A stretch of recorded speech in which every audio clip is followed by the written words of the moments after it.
Hello everybody, welcome back to my channel, and if this is your first time here, make sure you hit the like and subscribe button. And today we're going to be talking about why you shouldn't buy these types of tanks. If you have ever been in a big box pet store, you have probably seen one of these tanks. These tanks are extremely expensive and extremely small. They're also cheaply made. You're better off just getting a bigger tank for cheaper, like a 10-gallon tank instead of one of these 2.5-gallon tanks. They are targeted at a person that is just entering the aquarium hobby or a child.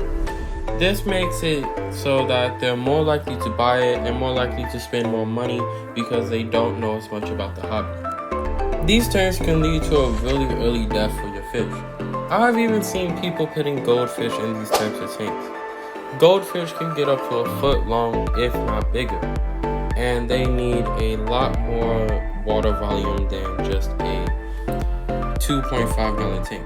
That's why most people's goldfish die. And I'll be making a video on goldfish neglect in a future video. Another thing about these tanks, they also have betta fish as the main target fish for these tanks. Betta fish like to explore and don't want to be confined in a tiny space.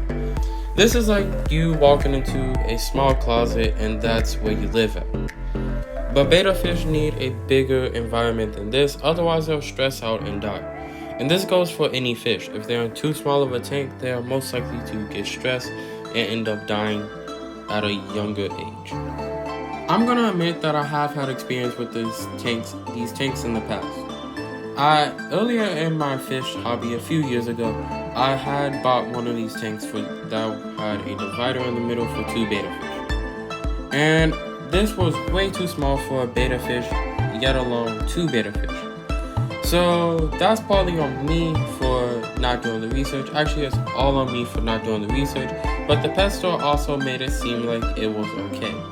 So just make sure you watch out for that. If you are going to buy a tank for a fish, make sure that you do your own research just to make sure that everything is right and that you know for sure that the tank is perfect for the fish. With all that out of the way, I'm going to say that in this hobby you should be worried about the fish's health and not just about your convenience. You should be worried about the fish first and then your convenience. If you don't have a big enough tank for that fish, do not get that fish.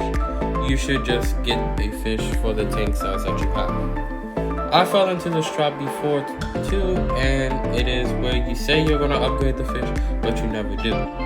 And this is what happens with those smaller tanks. The pet store tells you that you can just upgrade later, or that is okay with that fish for the rest of its life, which probably won't be that long considering that is in too small of a tank. But that's going to be all for today's video. Make sure you hit the like and subscribe button, and I'll see you all in the next video.